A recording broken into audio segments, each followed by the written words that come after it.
very nice. I could see myself with the top down, shades on, making some erratic lane changes, listening to that. Absolutely, yeah, that's good road tripping songs. All right, tell us a little bit about the other band that's on the bill, and we're talking about the show that is coming up on April the 9th at the New Frontier, $5. The other band is Valis. What do we know about these guys? Like Mike was alluding to earlier, we were hugely into the Seattle scene in the 90s, as I'm sure most of us were. And the Screaming Trees were one of our favorites. Yes. Absolutely. Probably the most underrated band from the whole They scene. were amazing. And so Van Connor of the Screaming Trees formed a new band in the late 90s called Valis. And they are amazing, seriously. You will hear a track in a second. So knowing that they play around this area, I know they played a club in Olympia a few months ago, so I thought, hey, next time they play Tacoma, maybe we can hook up a gig. So I sent him an email, and sure enough, he wrote back and said, where do you want to play? So I thought of the New Frontier because they've always been really good to us and let us, pretty much book our own shows there. And they're good people, and so I mentioned that, and he said, let's do it. Great, yeah, and Screaming Trees, an amazing band. Yes. And let's listen to a little bit of a track from Valis. The title of this is called Motorbike. Hang on, folks.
All right, man. So that's Motorbike. That takes me back to the Bad Motor Scooter days. Yeah, it does. It really does. That's awesome. So and, hopefully we'll get them in the future, because I'd really like to ask them about their European tour and how that went. You know? It's probably it's hard enough gigging around, locally, but taking your show on the road to Europe, that'd be interesting. Yeah.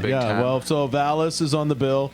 Legend of Bigfoot and Midnight Salvage Company, April 9th at the New Frontier, and $5. That's it, man. $5 to get in. Doors are open at 8. Probably the first band will hit the stage around 8:30, and they're just going to play till the place falls down. We'll be there. That's the plan. Let me ask you all a combined question. You've probably, as you've been playing, met a lot of bands that have probably been around a little bit longer than you. In that category of those people, what's the best advice anybody's ever given you, and what's the worst? Wow. You guys got something to make us think here or something for a minute? Look at their brains are hurting. Joe, what are you doing? Well, I think the best advice any band could give you is, to keep working hard and keep writing new songs. It's easy to get stuck, but you always need to move on. If you look at the greats, they put out a lot of albums and they come out with new material, and that's what your fans want to hear, and that's usually what you want to do as a musician, is come up with new stuff. And some of the worst advice I've heard is never pay to play or pre-sell tickets, which you shouldn't have to ever pay to play, but a pre-sale sometimes, if a band is willing to work and try to sell tickets because they want to put in work, sometimes it can work out really good for you, and it can work out better than not paying to play. So that's probably the best and the worst. So no bad advice, like from someone that you should go hair band because they're coming back, or maybe just keep doing a lot of drugs to make better music. That might work for a while. When we started playing, we were on a bill with. You don't have to name the band. It was like Three Dead Whores and Three Ugly Moms. But just not even names, and like the guy. They were nice and people were cool, but like half the bands didn't even show up. But and then, so like we went from playing third to first. Hey, you're playing in 5 minutes. But like I just remember the guy talking to us afterwards about booking bands, and I was like, and really just the BS of it just was like, okay, you know, yeah, you're booking bands, us, yeah.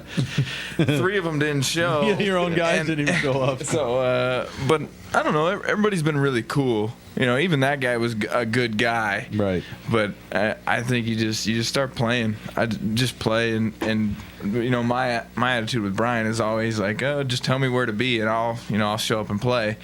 Because the minute I don't want to get picky, because I'm just happy people will open the doors and plug well, your one instruments in. last question before we shut it down.